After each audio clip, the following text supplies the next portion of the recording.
रायपुर नाम का एक छोटा सा गांव था। रायपुर और उसके आसपास कई गांव में सरकार द्वारा सरकारी टॉयलेट बनाए जा रहे थे। गांव में सरकारी टॉयलेट बनाए जाने से गांव के काफी लोग बहुत खुश थे, लेकिन वहीं दूसरी ओर गांव में कुछ ऐसे भी लोग थे जो गांव में सरकारी टॉयलेट बनाए जाने से खुश नहीं थे। उन्हीं में से एक था केशवा। एक रोज गांव के कुछ लोग और मुखिया जी बैठकर आपस में बात कर रहे होते हैं। अबे तो जल्दी ही अपने गांव में भी सरकारी टॉयलेट बन जाएगा। गांव में सरकारी टॉयलेट बनने से अब हमें धोती उठाकर खेत की तरफ नहीं भागना पड़ेगा। सही कह रहे हो गगन भैया, अब गांव में टॉयलेट बन जाने से खेतों की साफ सफाई रहेगी। अरे ये क्या तुम सब लोगों ने सरकारी टॉयलेट लगा रखी है? अरे सुबह सुबह खुली हवा में शौच करने का जो मजा है वो बंद कमरे में नहीं। मैं तो कहता हूँ कि हम सब लोगों को मिलकर ये सरकारी टॉयलेट बनवाने का काम रोक देना चाहिए। अरे ओ केशवा भैया, हम सब लोगों को सवेरे सवेरे धोती उठाकर आपके जैसे मूवी दिखाने का शौक नहीं है। सही कह रहे हो माखन भैया, अब कल सवेरे की ही बात कर लो। केशवा भैया अपनी धोती उठाए खेतों की ओर ऐसे भाग रहे थे जैसे उनकी ट्रेन छूट गई हो, और जल्दी में लोटा तक ले जाना भूल गए थे। अरे सरकारी टॉयलेट में पानी, मग्गा, यहाँ तक कि हाथ धोने का साबुन भी मिलेगा, तो फिर हम लोग खेतों में शौच करने काहे जाए? अरे भाई जरा ये तो सोचो कि एक ही टॉयलेट में हमारे गांव के मर्द और औरत दोनों ही जाएंगे। अरे बंद टॉयलेट में हमारे गांव की औरतों के साथ किसी ने छेड़खानी कर दी तो? अरे केशव भैया, लो कर लो बात। हम गांव की औरतों की चिंता तुम ना ही करो तो ही अच्छा है। अरे मुखिया जी, हम औरतें सवेरे 4 बजे उठकर जब खेतों में जाती हैं, तो ये केशवा हम औरतों का पीछा करता है और हम औरतों को छेड़ता है। फिर सभी लोग केशवा का बहुत मजाक उड़ाते हैं और वहाँ से चले जाते हैं। अगली सुबह गगन अपनी पत्नी से कहता है, कचरी, अड़ी बार गेहूं की फसल बहुत बढ़िया हुई है, इसीलिए हम शहर जाकर दुकानदार से गेहूं खरीदने की बात करके आते हैं। मैं 2-4 दिन में वापस आ जाऊंगा, ठीक है? ऐसा कहकर गगन शहर जाने के लिए घर से निकल जाता है। तभी कल्लू लाल की नजर गगन पे पड़ती है और वो जल्दी से जाकर केशव को बुला लाता है। कल्लू लाल, जल्दी से जाकर जग्गू को भी बुला ला और साथ में लाठी लाना ना भूलियो। आज उस गगन की वो हालत करेंगे कि कभी सपने में भी हमारा मजाक नहीं उड़ाएगा। और वो जल्दी से जाकर जग्गू को भी बुला लाता है। फिर केशवा, जग्गा और कालू तीनों दोस्त मिलकर गगन को रास्ते में पकड़कर खूब मारते हैं। फिर केशवा और उसके दोस्त गगन को इतना मारते हैं कि उसकी मौत हो जाती है। केशव भैया, यो गगन तो लागत है परलोक सिधार गया, अब एक ही करा। अरे इससे पहले कि कोई आ जाए, इसे जल्दी से ठिकाने लगा देते हैं। सामने सरकारी टॉयलेट बन रहा है ना, जाकर उसी में गाड़ आते हैं इसे। बड़ा इस सरकारी टॉयलेट की तारीफ करता था ना, अब वहीं इसी की कब्र बना देते हैं। फिर केशवा, जग्गू और कालूलाल मिलकर गगन को बन रहे सरकारी टॉयलेट में गाड़ आते हैं। मरने के बाद गगन एक भूत बन जाता है और उसी टॉयलेट में कैद होकर रह जाता है।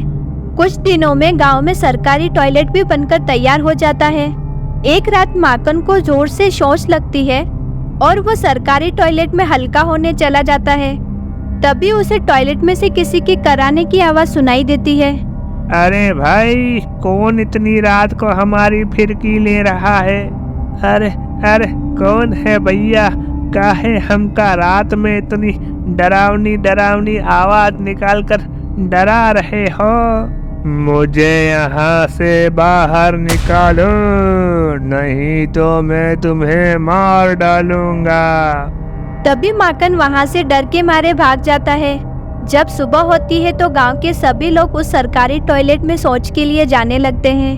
माखन टॉयलेट से हल्का होकर बाहर आता है और बोलता है, दिन के समय तो इस टॉयलेट में किसी की करहाने की आवाज नहीं आ रही, पर रात में पता नहीं वो डरावना भूत इस टॉयलेट में आ गया था।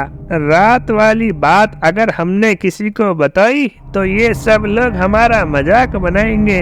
हाँ, इसीलिए अच्छा है कि हम अपना मुंह बंद रखें। क्या हुआ माखन भैया, काहे अकेले अकेले बड़बड़ाए जा रहे हो? और सवेरे सवेरे कौन सा भूत देख लिया तुमने? अरे तुमने हमारी बात सुन ली? क्या बताएं जग्गू भैया, हमने रात को इसी सरकारी टॉयलेट में एक भूत को देखा था। अब अगर आप रात को हल्के होने के लिए आओ ना तो जरा संभल कर रहना। तभी वहाँ पर मुखिया जी आते हैं और सभी गांव वालों को इकट्ठा कर कर कहते हैं, सरकार ने सभी गांव में सरकारी टॉयलेट बनवाए हैं ताकि हम लोग गांव को साफ रख सकें, और ये तभी होगा जब गांव वाले मिलकर गांव में गंदगी ना फैलाएं। इसीलिए हम सभी लोगों को सरकारी टॉयलेट का इस्तेमाल करना चाहिए। केशवा, कल्लू और जग्गू, तुम तीनों इस बात का विशेष ध्यान रखना। अब अगर हमने तुम तीनों को खेतों में धोती उठाकर हल्का होते हुए देखा तो तुम तीनों की खैर नहीं।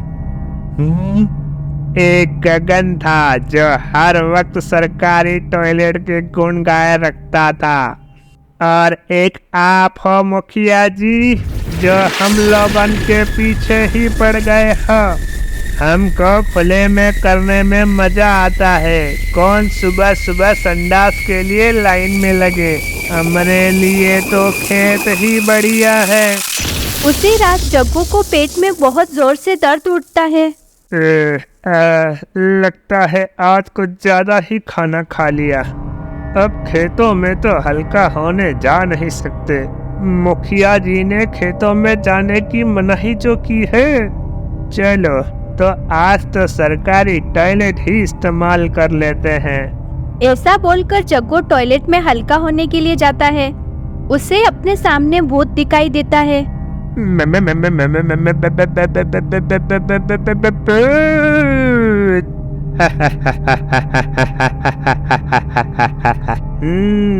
क्या हुआ जग्गू, मुझे देखकर तेरी चड्डी गीली हो गई क्या?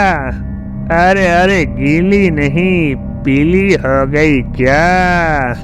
अरे अरे भूत भाई, हमका हल्का बारी कुछ नहीं होना। हमका बस घर जाने दो। हमको कछु मत करो, हम तुम्हारे आगे हाथ जोड़ते हैं। पर भूत जग्गू की एक नहीं सुनता और उसे मार डालता है। अगली सुबह गांव वालों को टॉयलेट में जग्गू की लाश मिलती है।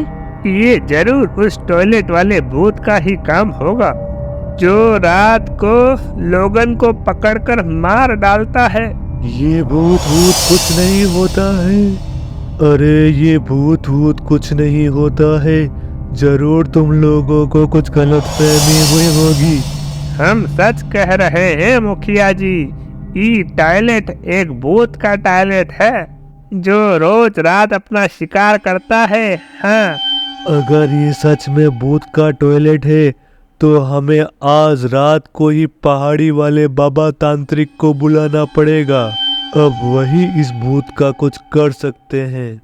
फिर सभी गांव वाले इकट्ठा होकर रात के समय तांत्रिक बाबा के साथ मिलकर उस टॉयलेट में जाते हैं।